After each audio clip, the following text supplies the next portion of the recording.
Y entonces llegaron las últimas 3 semanas, y todo cambió de golpe.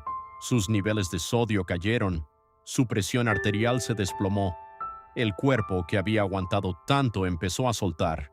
Lo trasladaron a la unidad de cuidados intensivos, y desde ese momento silencio total. Ninguna foto, ningún comunicado, ninguna transmisión en vivo, solo la familia adentro, solo oración, solo el amor de los suyos envolviéndolo en esos últimos días. Y ahí es donde entra lo que su familia está contando ahora. Porque imagínate lo que es estar al lado de tu padre en esa situación. Verlo conectado a máquinas, verlo con los ojos cerrados, verlo así, él, que toda su vida fue puro movimiento, pura voz, pura energía. Sus hijos estuvieron ahí, su esposa Sara estuvo ahí, y lo que vivieron en esas paredes es algo que ninguna cámara grabó, pero que ellos llevan tatuado en el pecho para siempre. Jordi Torres, su manager de toda la vida, fue el primero en hablar cuando todo terminó, y lo hizo con la voz quebrada, con el dolor de alguien que perdió a un amigo, no a un cliente. Dijo exactamente esto. Alex Bueno murió hace unos minutos, en paz, rodeado de la familia. En paz, rodeado de la familia. Esas 5 palabras son las más importantes de toda esta historia, porque ese hombre, que en algún momento de su vida durmió en los trenes del metro de Nueva York sin un peso en el bolsillo, que tocó el fondo más oscuro que puede tocar un ser humano, ese mismo hombre se fue en paz con los suyos al lado. Y eso no es casualidad, eso es el resultado de años de trabajo interior, de sacrificio, de transformación. Porque Alex Bueno no siempre fue el hombre sereno y espiritual que todos conocimos en sus últimos años. Este hombre pasó por las drogas, pasó por el alcohol, pasó por una etapa tan oscura que su propia madre lo sacó de su casa. ¿Tú me imaginas eso? La señora que te parió, que te enseñó a tocar guitarra desde los 6 años, diciéndote que te tienes que ir porque ya no puede más contigo.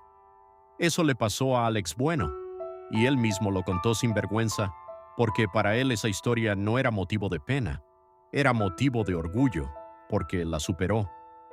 Entre 1988 y 1990 estuvo perdido en Nueva York, sin papeles, sin dinero, durmiendo en los vagones del metro, huyendo de un contrato que no podía cumplir porque las drogas lo tenían amarrado. Y así y todo, en medio de ese desastre, el productor Bienvenido Rodríguez lo encontró, lo sacó de ese hoyo, lo desintoxicó y lo metió en un estudio a grabar. Y de ahí salió Jardín Prohibido, de ese caos, de esa oscuridad. Una de las canciones más hermosas que se han grabado en este país nació en el momento más bajo de la vida de Alex Bueno. Cuéntame eso no es una historia de película, y sus hijos vivieron la versión que llegó después de todo eso. Porque en 2016, Alex Bueno anunció que había salido de los vicios definitivamente, que llevaba años sobrio, que Dios lo había rescatado, que su esposa Sara, esa misma mujer a quien él se escapaba del Hotel Sheraton en la madrugada para ir a ver cuando era joven, esa mujer fue su ancla, su fe cristiana fue su ancla, y el nacimiento de su hijo menor, Wilber, que llegó después de largos tratamientos de fertilidad, fue lo que terminó de cerrarlo todo. Ese bebé lo cambió para siempre. Sus hijos mayores vieron los dos Alex, el que batallaba, el que se perdía y el que regresó, el que pagaba la universidad, el que le daba dinero a su madre, el que llegaba temprano a los shows, el que cuando no estaba en los escenarios prefería estar en Sajoma, en San José de las Matas, sentado con la familia, sin cámaras, sin fanáticos, sin show, solo él, solo los suyos. Y esa transición de ver a tu padre caer y levantarse, de verlo convertirse en el hombre que siempre debió ser, eso deja una marca que no se borra nunca, ni con la muerte.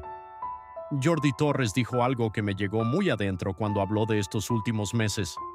Dijo que durante toda la enfermedad, Alex era el que motivaba a los demás, que era él quien les daba fuerzas a los que lo rodeaban, que llegaba al hospital y en vez de quejarse preguntaba cómo estaban los otros, que hablaba de volver a cantar con una convicción que dejaba a los médicos sin palabras, y Torres lo resumió así: la humildad de Alex Bueno superaba incluso su talento. Y eso tratándose del cantante que Luis Perico Ortiz, uno de los productores de salsa más importantes de la historia, dijo que los salseros tenían que cuidarse de él después de escucharlo cantar Jardín Prohibido en una sola toma limpia, eso es decir, muchísimo. Su último disco se llamó El Más Completo. Lo sacó en marzo de 2025, recibió una nominación a los Latin Grammy 2025 y grabó su último merengue en febrero de este año, 4 meses antes de morir. Ese hombre no paró, nunca paró, porque la música para Alex Bueno no era un trabajo, era lo que él era.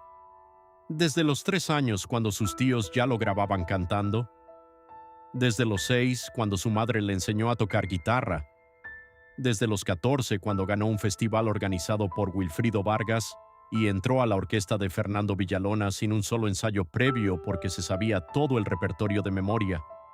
La música no era su carrera, era su sangre. Y ahora que él no está, esa sangre corre por sus hijos, por sus nietos, por cada dominicano que alguna vez bailó, lloró o se enamoró con una canción suya. Cuando suena Que vuelva en una fiesta, cuando suena Colegiala, cuando suena Qué cara más bonita, no importa en qué rincón del mundo estés, eso te agarra por dentro y te lleva a algo tuyo, a algo nuestro. Eso no lo hace cualquiera. Eso lo hacen los que nacieron con un don que va más allá de la técnica, más allá del ensayo, más allá del estudio de grabación. Eso lo hacen los elegidos, y Alex Bueno era uno de ellos. Su familia pidió privacidad para su duelo, y hay que respetarlo. Pero también hay que decir la verdad de este hombre.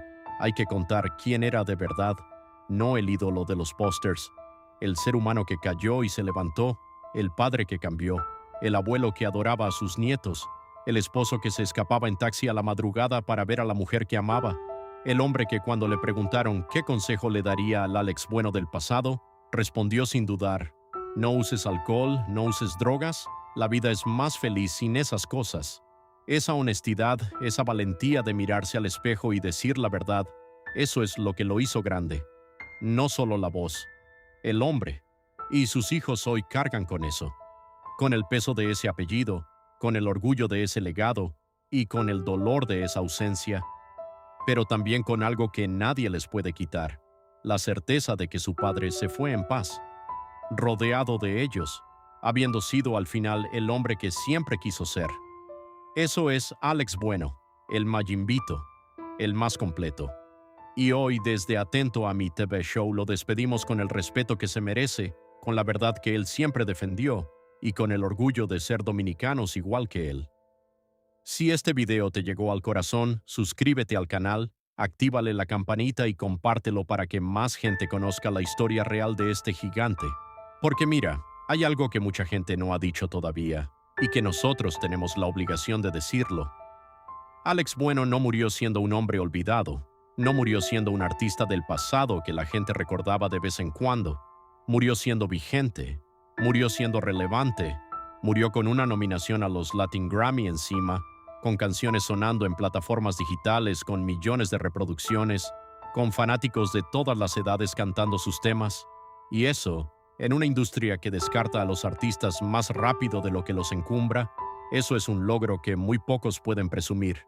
Y sus hijos lo vieron cómo su padre, a los 62 años, después de todo lo que había vivido, todavía llenaba espacios, todavía hacía llorar a la gente con la voz, todavía era el cantante favorito de los cantantes, como lo llamaban sus propios colegas dentro de la industria.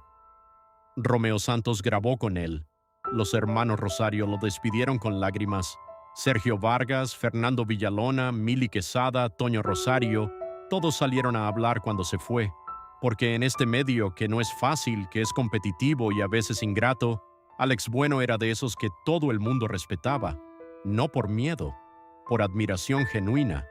Y ahí está el contraste más poderoso de toda esta historia. Un hombre que durmió en el metro de Nueva York sin un centavo, un hombre que su propia madre tuvo que sacar de su casa porque las drogas lo habían consumido.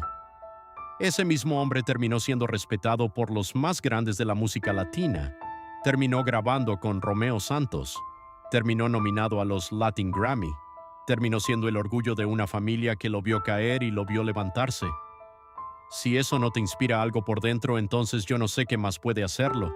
Y cuando sus hijos hablan de él ahora, no hablan con amargura, hablan con orgullo, hablan con la paz de saber que su padre peleó hasta el final, que no se rindió ni cuando el cuerpo le decía que parara, que en febrero todavía estaba en los ensayos, soñando con mayo, soñando con el escenario, soñando con pararse frente a su gente una vez más y decirles con esa voz privilegiada que él nunca los había abandonado, que seguía ahí, que la música seguía viva en él. Eso es lo que sus hijos quieren que el mundo sepa.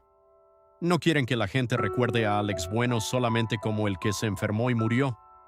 Quieren que lo recuerden como el que vivió de verdad, el que cayó y se levantó más de una vez, el que convirtió su dolor en canciones que le llegaron al alma a millones de personas, el que fue honesto con su historia cuando era más fácil esconderla, el que eligió a su familia cuando pudo haber elegido otra cosa, el que se fue en paz con los suyos al lado. Suscríbete a Atento a Mi TV Show